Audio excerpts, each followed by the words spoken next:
hello guys नमस्कार আপোনালোকৰ কেনেকুৱা ভালনে মই আপোনালোকক এটা নতুন ভিডিও লৈ আহিছো দেখাবৰ কাৰণে ভিডিওটো চাওকচোন এই বস্তুটো সাধাৰণতে মই অসমত যে দেখা নাই আপোনালোকে দেখিছে যদি মই নেজানো যদি দেখিছে আপোনালোকে কমেন্টত দেখুৱাব মোৰ ভিডিওটো বেছি দীঘলীয়া নহয় মাত্ৰ 1 মিনিটৰ একেবাৰে হেখলৈকে চাবচোন এই যে বস্তুটো দেখিছে নহয় মই কিন্তু কেতিয়াও দেখা নাই মোৰ দোকানৰ ফাৰ্নিচাৰৰ কাম কৰা লৰাজন হৈছিল শিলিগুৰিৰ আৰু হেজন লৰা এদিন আহি পেলাই কলে বাইদেউ আপোনালৈ বলে বস্তু দুটা আনিছো চকচোন তাৰ পিছত দিলে দে মই ধুনিয়াকৈ ললো আৰু ভালো লাগিলে তাৰপা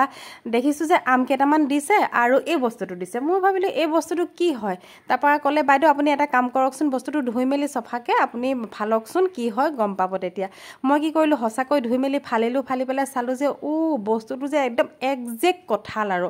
কিন্তু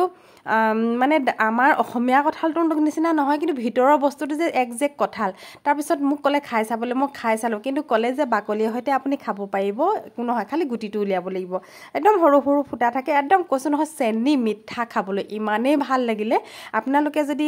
পাইছে কমেন্ট কৰি জনাবচোন কেতিয়াবা যদি খাইছে মই কিন্তু দেখা নাই আৰু হি কলে যে বাইদেউ এইটো অসমত মই দেখা নাই আমি শিলিগুৰিত কিন্তু এইটো সিজনত বহুত উলাই মানুহে খাবলৈ মানে মন নকৰাকে হয় আৰু হেয়াই গতিকে মই পাইছো যে আপোনালোকক এবাৰ দেখালো আৰু